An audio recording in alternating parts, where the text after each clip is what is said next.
in 2 minutes? Yes. I often hear that the reason we don't have a disparity study is because it's not in the budget. And so we hear that over and over again. What are we going to do differently to ensure that a disparity study is completed so that we can change policy? Well, I think that we just have to reprioritize. And I think that with the makeup of the current commission, and if the right decision is made on March 12th, we could probably get there. I understand the importance of a disparity study, but again, that kind of sets the groundwork for adopting, ordinances that provide a preference. But again, preferences are only as important in the public sector, or people who are getting public dollars. So that's not the end all and be all. I think it's important, it's a first step, and we should pursue that, and I will work toward that. But I don't want people to think that that is the panacea, okay? Because there's still a lot of private sector, as I said, private sector is driving the economic activity now, and they are not subject to set-asides, preferences, anything like that. Even if you have a disparity study, I think we should do one. Everybody knows what it's going to come out to be. We should just prioritize that. One other question, I guess. I don't know who's. Ms. Solomon, you have a question?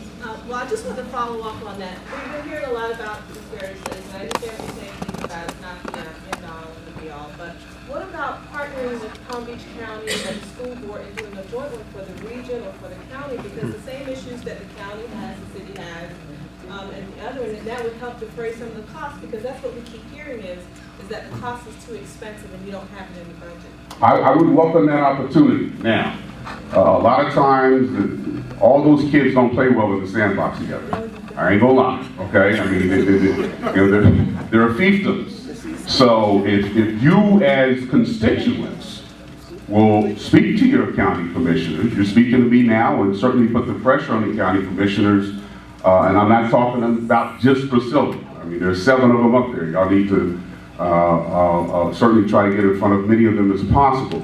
I'm certainly willing to work together. So, but I think that movement is going to have to happen. Listen, I as one city commissioner can certainly suggest it, but the leadership of the city is the mayor.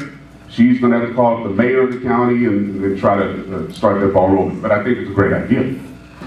Okay, thank you all very much. Please vote on March 12th. It's important. A lot of times there's stuff in the newspaper about, undue influence. Okay, Darren, Mr. Studstill, all right.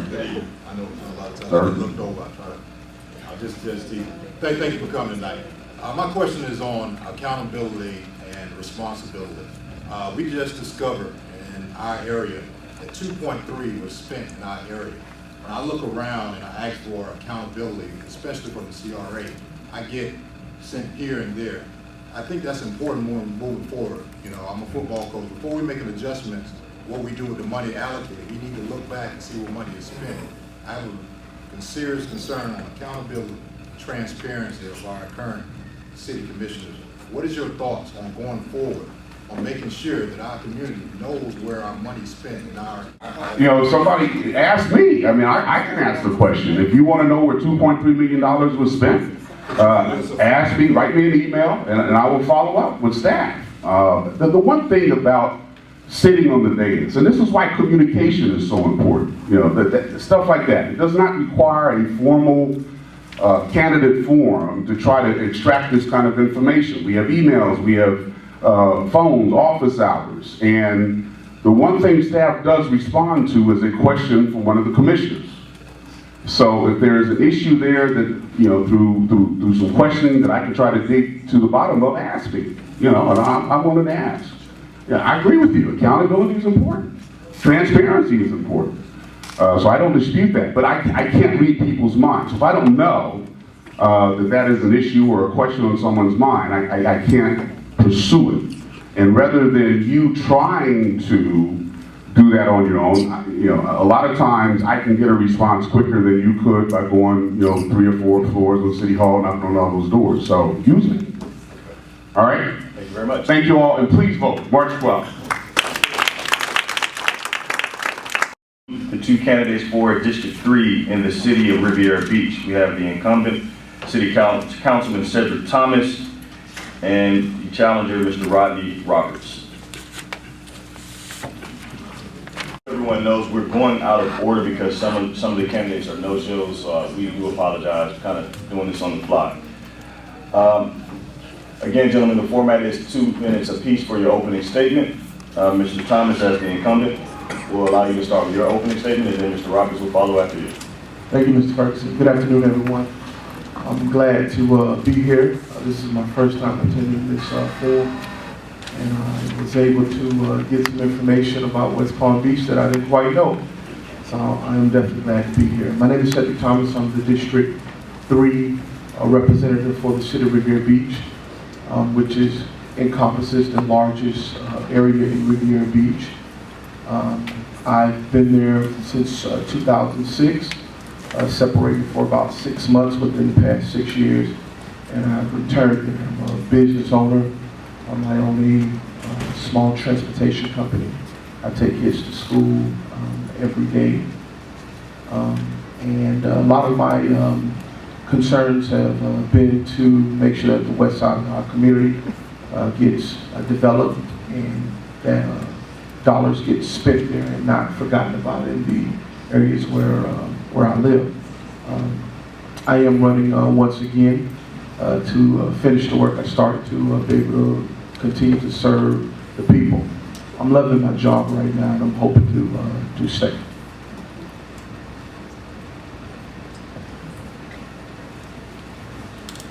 Good evening. Good evening. Good evening. Good evening. How y'all doing? I'm Rodney Roberts, 36-year-old man born and raised in Riviera Beach, Florida. Federal Gardens is my neighborhood. I went to West Riviera Elementary, Kennedy Junior High, was transported all the way up to Jupiter for high school, graduated from Dwyer 94. Have 2 kids. I'm a HIV prevention specialist. I'm a Housing Authority Board Commissioner appointed by the Mayor of Riviera Beach. I need your all's help because Riviera Beach is in despair. Not just talking about economics, leadership. Riviera Beach is in despair. I believe that my 2 minutes may be up, so I'm going to sit down and wait for some questions. All right, well, we'll start with you, Mr. Roberts. You say that the city is in despair. Why do you feel that way, and what, if you are elected to District 3, what plans will you enact in order to help pull the city out of despair?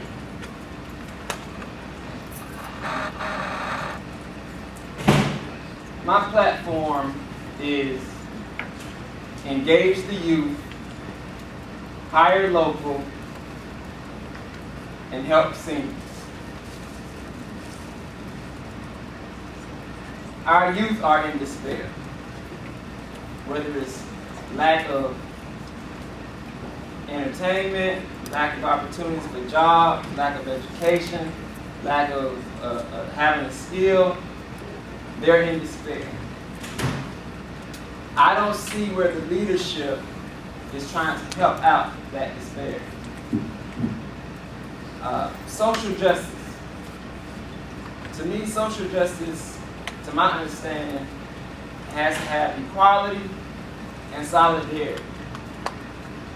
Well, the incumbent just mentioned taking monies and putting them on the west side and spending money with the west side. He might be able to show something or say something, but he's been in for 3 terms, and I haven't seen the money reach the west side or around the neighborhood where he stays at. He stays on 9th Street, I stay on 14th Street. We're just a few blocks away from one another. If you go look at the communities around our neighborhood, you won't see where the development is going on that is impacting the neighborhoods and you'll see the neighborhoods being impacted, but it's happening to them, not for them, because 710 is being worked on right now.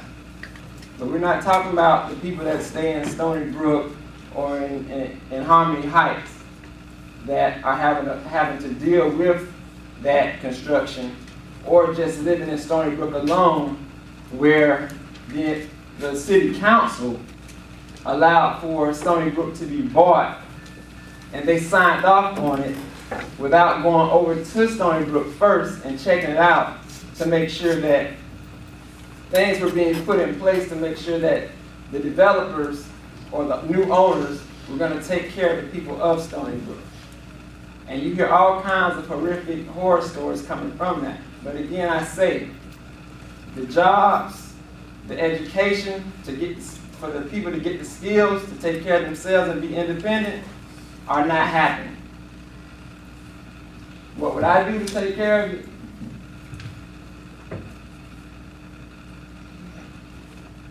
Put the monies that the city has into the communities that need it. Stop catering to developers and billion-dollar boat owners and put it into the communities where the people need the money. Get them the education programs, get them the skills, start creating projects that they can work on where we can hire local and put people to work. Some people don't believe that government creates jobs. I believe that government can create jobs when you create the projects that people can work on and get skills. Some people still believe that trickle-down economics work. I don't. You have the money, put the money into the community where it's needed. Thank you. Mr. Thomas, your rebuttal to Mr. Roberts' claim that the city has been fairly stagnant in the past few years. And also follow up with what your 5-year plan for the city would be if you are elected again as city council. Thank you, Mr. Ferguson. What Mr. Roberts said was probably as far from the truth as it could be.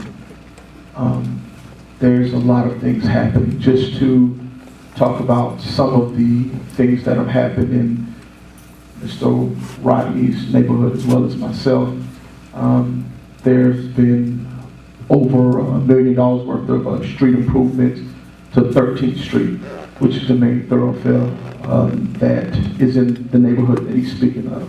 There's also been an additional $500,000 allocated to continue that street development, 13th Street, from Australia to Old Dixie. And from 9th Street to 14th Street, there have been new sidewalks, new conduits for street lights. There have been roads that have been redone. So there's a lot of infrastructure work that's going on, and that has been going on. In the CRA, what we've created, along with my colleagues, is we've created a CBD, and we put $2.7 million that's geared toward Riviera Beach Heights. And all of that money is going to be spent within inside of Riviera Beach Heights.